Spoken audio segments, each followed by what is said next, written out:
दोस्तों, इस वीडियो के अंदर हम एक बहुत ही इंपॉर्टेंट कंपनी को डिस्कस करने वाले हैं जो कि इंडिया में एक मोनोपोली बिजनेस के रूप में लगातार तेजी से ग्रो कर रही है, जिसका नाम है इंडियन एनर्जी एक्सचेंज लिमिटेड।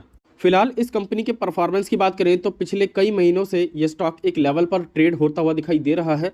हालांकि इस कंपनी के अंदर हाल फिलहाल में हल्की सी रिकवरी देखने को मिली है, लेकिन ये रिकवरी आगे भी कंटिन्यू रहेगी या नहीं, आगे भी इसके टारगेट अच्छे खासे देखने को मिलेंगे या नहीं, ये डिपेंड करते हैं इस कंपनी के क्वार्टरली रिजल्ट के ऊपर। फिलहाल आज ही के दिन हमें इस कंपनी के क्वार्टरली रिजल्ट का अपडेट देखने को मिल चुका है और डेफिनेटली इसके नंबर्स में आपको इस बार काफ़ी बड़े चेंजेस देखने को मिलते हैं और इस बदलाव के चलते डेफिनेटली इसके शेयर टारगेट में भी आपको काफ़ी ज़्यादा उतार चढ़ाव देखने को मिलेगा। इसके नेक्स्ट टारगेट क्या हो सकते हैं, इसके ऊपर फोकस करेंगे आगे इसके नंबर्स को देखते हुए। बट उससे पहले यदि आप ईपीएस के ऊपर फोकस करें तो यहाँ पर आप देख सकते हो इस बार का ईपीएस आपको बीट होता हुआ देखने को मिला है। ठीक है, परसेंटेज की बात करें तो वो कुछ ज़्यादा नहीं है, लेकिन हाँ रिजल्ट पॉजिटिव देखने को मिलता है ईपीएस के अकॉर्डिंग।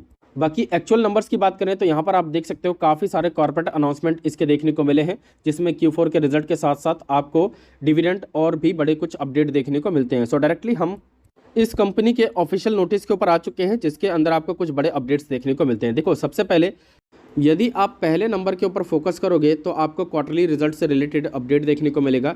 एंड सेकंड नंबर की बात करें तो यहाँ पर आपको डिविडेंड से रिलेटेड अपडेट देखने को मिलेगा, जिसका रिकॉर्ड डेट भी आपको अनाउंस होता हुआ देखने को मिल चुका है।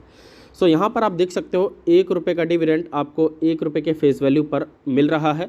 जिसके रिकॉर्ड डेट की बात करें तो यहाँ पर आप देख सकते हो फ्राइडे 28 जुलाई 2023 एज अ रिकॉर्ड डेट यहाँ पर डिसाइड की गई है। अब डायरेक्टली इस कंपनी के नंबर्स के ऊपर चलते हैं। एंड इसके नंबर्स के ऊपर फोकस करने से पहले बता दूं, यहाँ पर जितनी भी वैल्यू है वो लाख में दी गई है। ठीक है, यहाँ पर क्लियरली मेंशन भी किया गया है। ठीक है, तो आपको कोई भी कन्फ्यूज़न ना हो तो इसको जो है हम करोड़ में कन्वर्ट करके चर्चा करेंगे। यहाँ पर जो टोटल स्टेटमेंट है वो कंसोलिडेटेड है। तो एक एक करके सभी पर्टिकुलर्स के ऊपर फोकस करते हैं, जिसके अंदर सबसे पहले हम कंपनी के टोटल इनकम की बात करें तो यहाँ पर एक अच्छी खासी प्रोग्रेस देखने को मिल जाती है। देखो, पिछले साल कंपनी के टोटल इनकम की बात करें तो यहाँ पर आप देख सकते हो 12,844 लाख का जो है आपको डेटा देखने को मिलता है इनकम का, जिसको करोड़ में कन्वर्ट करें तो करीब 128 करोड़ का टोटल इनकम निकल कर आता है। एंड यही हम पिछले साल की बात करेंगे तो सिर्फ और सिर्फ 117 करोड़ का टोटल इनकम देखने को मिलता था, लेकिन इस बार की बात करेंगे तो यहाँ पर जो है 129 करोड़ का टोटल इनकम देखने को मिलता है। मतलब पिछले साल के मुकाबले भी एक छोटी मोटी प्रोग्रेस देखने को मिल जाती है। एंड पिछले क्वार्टर के मुकाबले भी जो है यहाँ पर एक अच्छी खासी प्रोग्रेस देखने को मिल जाती है। इनकम इस बार कंपनी का काफ़ी अच्छा खासा है। बात करें कंपनी के टोटल एक्सपेंस की तो यहाँ पर आप देख सकते हो क्लियरली मेंशन किया गया है कंपनी का टोटल एक्सपेंस, जिसके अंदर आपको कमी देखने को मिलेगी। और ये अच्छी बात है, क्योंकि कंपनी कम खर्चा करके भी एक अच्छा खासा इनकम जनरेट कर रही है, तो जाहिर सी बात है कंपनी एक अच्छे खासे प्रोग्रेसिव नंबर्स के साथ देखने को मिलती है। पिछले साल की बात करें तो यहाँ पर आप देख सकते हो 21 करोड़ का टोटल खर्चा देखने को मिलता था। पिछले क्वार्टर की बात करें तो 22 करोड़ का खर्चा देखने को मिलता था, लेकिन इस क्वार्टर की बात करेंगे तो सिर्फ और सिर्फ 19 करोड़ का खर्चा देखने को मिलता है। मतलब पिछले क्वार्टर के मुकाबले भी खर्चा कम हुआ है, और दूसरा पिछले साल के मुकाबले भी यहाँ पर खर्चा काफ़ी कम होता हुआ देखने को मिला है, जिसके चलते इसके रिजल्ट में आपको हल्की सी पॉजिटिविटी देखने को मिलेगी। एंड कंपनी के प्रॉफिट की बात करें तो यहाँ पर आप देख सकते हो सारे ऑपरेशंस के साथ जो इस कंपनी का प्रॉफिट है वो आपको यहाँ पर देखने को मिल जाता है। जिसकी वैल्यू की बात करें तो पिछले साल आपको 11,410 लाख का जो है टोटल प्रॉफिट देखने को मिलता था, जिसको करोड़ में कन्वर्ट करें तो करीब 114 करोड़ का डेटा देखने को मिलेगा। पिछले क्वार्टर की बात करें तो करीब 100 करोड़ का कंपनी ने प्रॉफिट किया था, लेकिन इस क्वार्टर की बात करेंगे तो यहाँ पर कंपनी 115 करोड़ का प्रॉफिट करती हुई दिखाई दे रही है। मतलब पिछले साल के मुकाबले एक अच्छी खासी ग्रोथ है ही, लेकिन क्वार्टर टू क्वार्टर बेसिस पे यहाँ पर एक अच्छी खासी जंप देखने को मिल जाती है।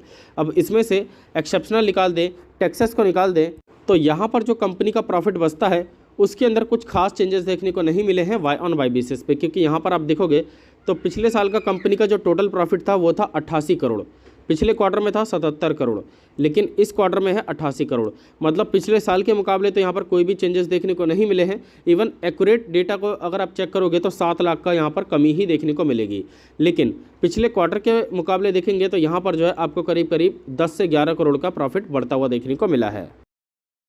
ओवरऑल हम इस कंपनी के Q4 के नंबर्स की बात करें या फिर बात करें इसके प्रेजेंटेशन की, दोनों में ही अच्छी खासी पॉजिटिविटी है क्वार्टर टू क्वार्टर बेसिस पे। इसी कारण ईपीएस बीट होता हुआ देखने को मिला है। लेकिन लॉन्ग टर्म बेसिस पे या वाई ऑन वाई बेसिस पे बात करेंगे तो इसके अंदर आपको हल्की सी गिरावट देखने को मिलती है।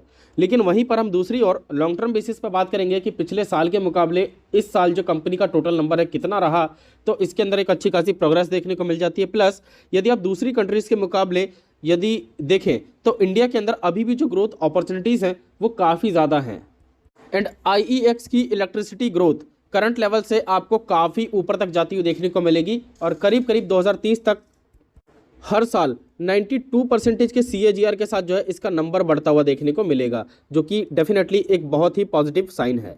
बट ध्यान रहे इस कंपनी के अंदर आपको जो है फिलहाल तो कोई बड़े टारगेट की उम्मीद नहीं रखनी है, क्योंकि लॉन्ग टर्म बेसिस पे जो इसका रिजल्ट है वाई ऑन वाई बेसिस का वो थोड़ा सा उतार चढ़ाव में देखने को मिला है। बट ध्यान रहे इस कंपनी के प्रॉफिट एंड लॉस के ऊपर गौर करोगे तो आपको इसके अंदर भी हल्की सी वीकनेस देखने को मिलेगी।